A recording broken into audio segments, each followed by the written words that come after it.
شادی میں girl friend boy friend کم از کم 5 سال ایک دوسرے کو تجربہ کر کے سمجھتے ہیں. 5 سال 4 سال, کہیں مختلف پیکج مختلف علاقوں میں چل رہے ہیں, کہیں 3 سال کا پیکج بھی ہے. کم سے کم پیکج 1 سال کا ہے, کم سے کم پیکج.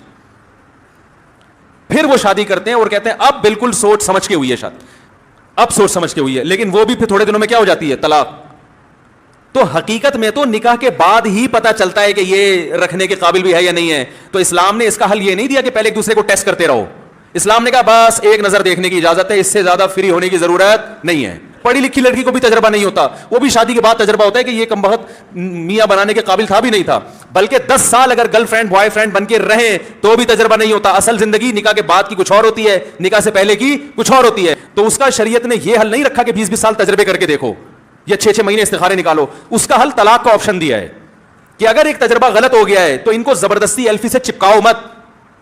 امساکم بمعروف, بھلے طریقے سے جڑ کے رہو, او تسریم باحسان, نہیں بنتی تمیز سے علیحدگی اختیار کرو. ہمارے معاشرے میں تمیز سے علیحدگی کا تصور ہی نہیں ہے. اگر علیحدگی ہو جائے تو لڑکی کی بھی ساری زندگی شادی نہیں ہوتی, اس کو بھی تانے کوس نہیں تو طلاقی ہے, اور مرد کو بھی طلاقن وہ طلاقی اور اس طرح کے تانے دے دے کے وہ بھی معاشرے میں منہ دکھانے کے قابل نہیں رہتا.